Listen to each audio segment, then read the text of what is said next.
Hi అండి, welcome to home entertainments for health. నేను మీ సత్య. ఈ వీడియోలో చాలా టేస్ట్గా ఉండేటటువంటి గుజరాతీల ఫేమస్ వంటకమైనటువంటి క్యాప్సికమ్ వేరుశెనగ గుడ్లు ఫ్రై అయితే మీకు చాలా క్లియర్గా ఇందులో ఉన్న హెల్త్ బెనిఫిట్స్, అలాగే రసం, సాంబార్, పెరుగులోకి ఎంత అద్భుతంగా ఈ క్యాప్సికమ్ వేరుశెనగ గుడ్లు ఫ్రైని మనం ప్రిపేర్ చేసుకోవచ్చో ఈ వీడియోలో అయితే చేసేద్దామండి. ప్రతి స్పూన్కి కూడా టేస్ట్ని ఎంజాయ్ చేసేలాగైతే ఈ గుజరాతీ వంటకం ఉంటుందండి. సో దీనికోసం మెయిన్ ఇంగ్రీడియంట్ క్యాప్సికమ్, అలాగే వేరుశెనగ గుడ్లు. ఈ వేరుశెనగ గుడ్లు అనేవి మన కండరాలని బలంగా చేసి దృఢంగా ఉంచుతుందండి. ఎంత హార్డ్ వర్క్ చేసినా సరే అలసిపోకుండా ఎనర్జీని మెయింటైన్ చేసే పవర్ ఈ గ్రౌండ్ నట్స్కి వేరుశెనగ గుడ్లు ఉందండి. సో డ్రై రోస్ట్ చేసుకోండి. గ్యాస్ని సిమ్ ఫ్లేమ్లో పెట్టి డ్రై రోస్ట్ చేసుకోవాలి. గ్యాస్ అలా కలుపుతూనే ఉండాలండి. వేరుశెనగ గుడ్లు ఆపేమా అడుగు పట్టేస్తాయి. సో అలాగే అదే బాండీలోని లేదంటే వేరే బాండీలోని కూడా శనగపిండిని డ్రై రోస్ట్ చేసుకోవాలి. అయితే ఈ శనగపిండి అనేది మంచి ఫ్లేవర్ వస్తుందండి ఇలా ఫ్రై చేసేటప్పుడు. అలా మంచి ఫ్లేవర్ వచ్చి కాస్త కలర్ చేంజ్ అవ్వగానే ఒక స్పూన్ లేదంటే స్పూన్ అండ్ హాఫ్ బెల్లం తురుము వేసుకోవాలండి. అంటే బెల్లం పౌడర్ లాగా ఉండాలి. అప్పుడే ఈ ఈ యొక్క శనగపిండిలో బాగా కలుస్తుంది. వేసుకుని అటు ఇటు ఒక 4 కలుపులు కలిపేసి గ్యాస్ ఆఫ్ చేసేసి చక్కగా ఈ యొక్క శనగపిండి బెల్లం పౌడర్ని కూడా చల్లారి పెట్టేసుకోవాలండి. మనం ఏవైతే వేరుశెనగుడ్లు ఫ్రై చేసి పెట్టుకున్నామో వాటిని తొక్క తీసేసి అలాగే చల్లారనివ్వాలి.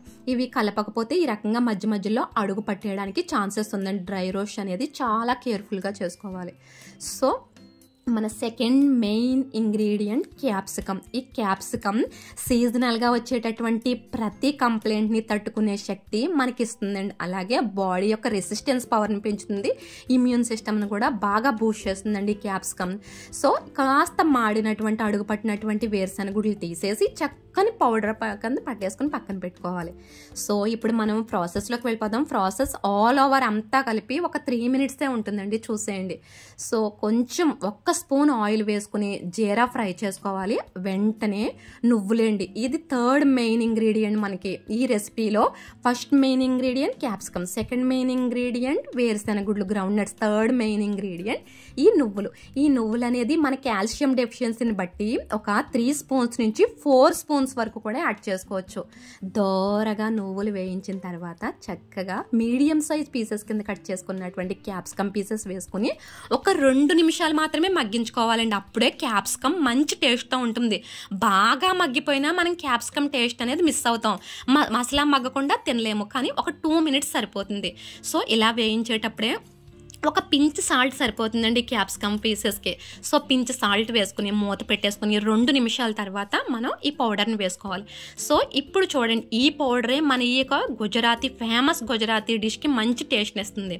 చక్కగా పౌడర్ చేసి పెట్టుకున్నటువంటి వేరుశెనగుడ్ల పౌడర్ అండి. ఇది చాలా బాగుంటుంది. చాలా బలవర్ధకమైన పౌడరు. ఇందులోనే బెల్లం కలుపుకొని వేయించుకున్న శనగపిండిని కూడా వేయించేసుకోవాలి. చూడండి, 2 కలిపి 1 కప్ క్వాంటిటీ వరకు వచ్చింది. అంటే మనం తీసుకున్నటువంటి క్యాప్సికమ్ పీసెస్ కప్ ఉన్నాయి. అలాగే ఈ వేరుశెనగుడ్ల పౌడర్ బెల్లం కలిపి వేయించుకున్నటువంటి శనగపిండి పౌడర్ రెండింటిని కలిపితే అవి కూడా కప్పే రావాలి. సో 2 నిమిషాల తర్వాత మనం రెడీ చేసుకున్నటువంటి పౌడర్ని ఇందులో వేసేసుకుని కలిపేసుకుంటే మనకి క్యాప్సికమ్ వేరుశెనగుడ్లు ఫ్రై అయితే చాలా టేస్టీగా ఉంటుంది. మీరు అనుకోవచ్చు ఇందులో అంత పౌడర్ క్వాంటిటీయే కదా ఎక్కువ ఉందని. ఒక్క నిమిషం ఆలోచించండి. మన బాడీకి అత్యధికంగా మైక్రో న్యూట్రియన్స్, విటమిన్స్, మినరల్స్తో పాటు ప్రోటీన్ అనేది ఎక్కువగా కావాలి. సో ఈ వేరుశెనగుడ్లు గ్రౌండ్ నట్స్లో అత్యధిక ప్రోటీన్ వాల్యూస్ ఉంటాయి శనగపిండిలోని. సో ఈ పౌడర్ వేసుకుని కలుపుకున్న తర్వాత ఒక్క ½ minute తర్వాత కొత్తిమీర వేసుకుని సర్వ్ చేసేసుకుంటే చాలా అంటే చాలా బాగుంటుందండి. 8 సంవత్సరాలు దాటిన పిల్లలకి నెయ్యి వేసి లేదంటే గానును వేసి ఈ వంటకాన్ని కనుక పెట్టినట్లయితే వాళ్ళని మీరు అత్యంత దృఢంగా చేసిన ఆహారాన్ని ఇచ్చినట్లే అవుతుందండి. ఇది ఎంత ఫేమస్ గుజరాతీ వంటకమో మన బోన్స్ను బలంగా చేసే కాల్షియం, కండరాలను, మజిల్స్ను, సెల్ డెవలప్మెంట్కి అవసరమైనటువంటి ప్రోటీన్ ఉన్న ఫుడ్ అని కూడా చెప్పొచ్చండి. సో గ్యాస్ గ్యాస్ ఆఫ్ చేసేసుకుని కొత్తిమీర వేసి గ్యాస్ ఆఫ్ చేసేసి చక్కగా సర్వింగ్ బౌల్లోకి తీసుకుని సాయంత్రం 4 ఆ టైంకి తినే ప్రతి క్యాప్సికమ్ పలుకు అలాగే వేరుశనగుడ్ల పౌడర్తో దీన్ని తింటూ ఉంటే ఇంకా టేస్ట్ బర్డ్స్ డ్యాన్స్ చేస్తాయండి. అంత బాగుంటుంది. స్వీట్ లవర్స్కి ఇది బాగా నచ్చుతుంది. వేసుకున్న బెల్లం, నువ్వుపప్పు, వేరుశనగుడ్ల పౌడర్తో తింటూ ఉంటే చాలా అంటే చాలా అద్భుతమైన రుచిని కలిగి ఉంటుందండి. ఇది ఇలా ఈవినింగ్ స్నాక్ లాగా తినొచ్చు. లేదు ఎవరైనా కానీ ఫుడ్ లవర్స్, భోజనం ప్రియులు కనుక ఉన్నట్లయితే వాళ్ళు రైస్లో తిన్నట్లయితే చాలా అంటే చాలా బాగుంటుందండి. ఇందులో ఉన్నటువంటి హెల్త్ బెనిఫిట్స్ని దృష్టిలో పెట్టుకున్నా సరే మనం వీక్లీ 1 టైం ఇలాంటి గుజరాతీ డిష్లను ప్రిపేర్ చేసుకుంటే చాలా బాగుంటుందండి. గుజరాత్లో ఇది ఒక ఫేమస్ వంటకం అండి. ఎందుకంటే ఇందులో అంత బలమైన ఆహారం అని చెప్పొచ్చు. సో ఇది ఇలాగా డ్రైగా తీసుకుంటే బాగుంటుందండి. నాకు ఇలా డ్రైగా తీసుకుంటే ఇష్టం. లేదంటే ఇందులో నూనె కానీ నెయ్యి కానీ వేసుకుని తింటే ఇంకా చాలా బాగుంటుంది. ఇది ప్రతి ముద్దకి కూడా మనం ఆ టేస్ట్ని ఎంజాయ్ చేసే విధంగా అయితే ఉంటుంది. చాలా బలమైన ఆహారం. దానికన్నా ఇది రసం, సాంబారు, మజ్జిగ ఇలాంటి వాటిల్లోకి ఒక ఆసమ్ కాంబినేషన్ అని చెప్పొచ్చండి. తినే కొలది ముద్ద మీద ముద్ద లాగించేస్తూ ఉంటాం. అంత అద్భుతంగా ఉంటుంది రసం, సాంబారు, పెరుగులోకి ఈ యొక్క క్యాప్సికమ్ వేరుశనగుడ్ల ఫ్రై అనేది. ఇది ఫేమస్ గుజరాతీ డిష్ అండి. మన ఆంధ్ర సైడ్ అయితే ఇలా తింటే చాలా బాగుంటుంది. వీడియో నచ్చితే లైక్ చేసుకోండి.